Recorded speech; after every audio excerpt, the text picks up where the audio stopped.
one that Donald Trump defines as a problem or that others define as a problem on the far right who are reactionary, Minutemen at the border.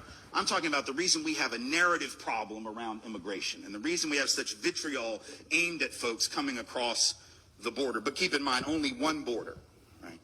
The Minutemen do not camp out in boats off the coast of Nova Scotia, shooting at those crafty Canadians as they sneak into our country to take advantage of our superior health care. They don't do that. It's just down there at that other border, which I beg to remind you is an artificial border created at the outcome of a war, which was a war of aggression started on false pretense by this country. Not what they taught us in 8th grade, but now that is what happened. So really, folks are coming home. Can I get an amen? People are coming home. All right. They're coming home.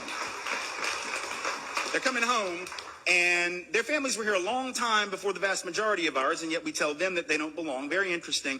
The reason this is even possible, though, is because of the narrative we've told about how we, and now I'm talking about those of us of European descent, because black folks know how they got here. Right?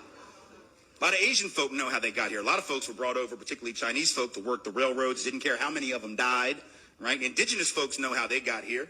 Right? But white folks have told a fiction. Right? White folks' story has basically been this.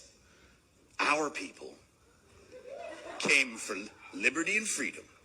We came for principles like that. Those people are just coming for stuff. Right? That's what we say in so many words. We came for principles. They're coming for stuff. Let's clear this up. We did not come for liberty and freedom.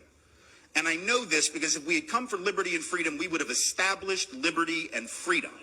And I don't just mean with regard to people of color, I mean each other. Like, white folks spent a lot of time in the colonies just trying to figure out who was the bigger witch, right? Like, we just would kill each other.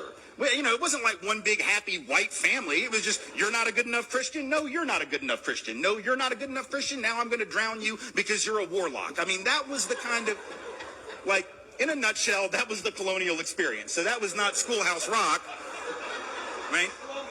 Yeah, right? So we didn't establish liberty and freedom even vis-a-vis one another. Let's be honest, we came for stuff. We came for stuff like opportunity, stuff like land, stuff like the ability to survive because things weren't working back home. Like, we need to be honest about, like, our people were the losers of Europe. And I don't mean that, I'm not trying to be judgmental or harsh, I'm just being honest. Like when Donald Trump says Mexico's not sending their best, okay, you think England sent their best? The hell? We have this